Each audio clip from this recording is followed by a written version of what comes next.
गन्ना किसानों की मांगों को लेकर मंत्री जी के घर का घेराव किया गया है। क्या मांगे हैं, क्या क्या शर्तें हैं? तीन प्रमुख बातें हैं। एक तो ये है कि यहाँ से 25 किलोमीटर दूर ओसवाल चीनी मिल है और जो इस पेराई सत्र में बंद भी रही। इस पेराई सत्र में बंद होने से पिछले दो पेराई सत्रों का 23-24 और 24-25 का लगभग 70 करोड़ रुपया गन्ना किसानों का बकाया है। अब 3 साल हो गए हैं, उनका पैसा उन्हें नहीं मिल रहा है। वो कहीं भी जा रहे हैं, किसी अधिकारी के पास जा रहे हैं तो उन्हें सिर्फ तारीख मिल रही है और उसके अलावा उन्हें कुछ नहीं, झुंझुना मिल रहा है, कुछ नहीं मिल रहा है।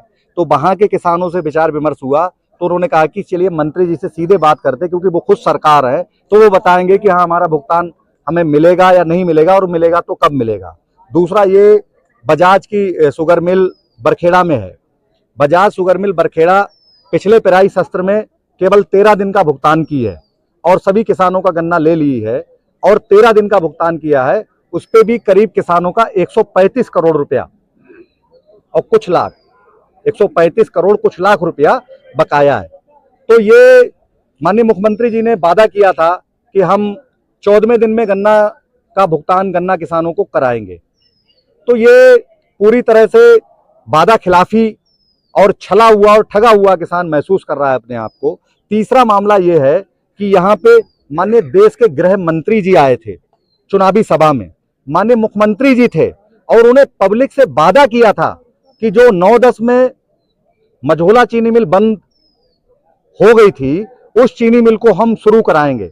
और जब यहाँ से माननीय गन्ना मंत्री बनाए गए तो सारे लोगों को ये उम्मीद जगी कि अब बहुत जल्द मझोला चीनी मिल भी शुरू हो जाएगी।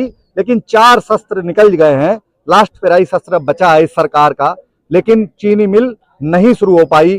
तो ये सारे समस्याओं के जवाब के लिए हम सारे किसान चलकर माननीय मंत्री जी से सीधे संवाद करने आए थे कि माननीय मंत्री जी ये क्या है, क्या हम लोग को हक मिलेगा नहीं मिलेगा, हमारा पैसा है या नहीं है, या हमारे गन्ने से चीनी बनी या नहीं बनी, बनी तो बिक गई या नहीं बिकी, और चीनी भी बनी और बिक भी गई बाजार में, तो फिर हमारा पैसा हमको क्यों नहीं मिला। माननीय मंत्री जी से 3-4 बार यहाँ के अधिकारियों ने और लोगों ने टेलीफोन पे वार्ता कराई। उन्होंने एक प्रपोजल रखा कि कोई 5 लोगों की आप लिस्ट बना लो, हम कल माननीय मुख्यमंत्री जी से आपकी मुलाकात करा देंगे। मैंने ये कहा कि हमारे लिए आप ही माननीय मुख्यमंत्री हैं, आप ही मुखिया हैं, सब कुछ आप ही हैं, आप माननीय मुख्यमंत्री जी से बात कर लीजिए, लेकिन कोई 5 लोग नहीं जाएंगे। जो भी बात होगी वो आम पब्लिक में होगी, क्योंकि कोई 5 अक्सर ये आरोप लगते आए हैं कि वो 5 लोग चिन्हित किए जाते हैं तो वो अपने हक की बात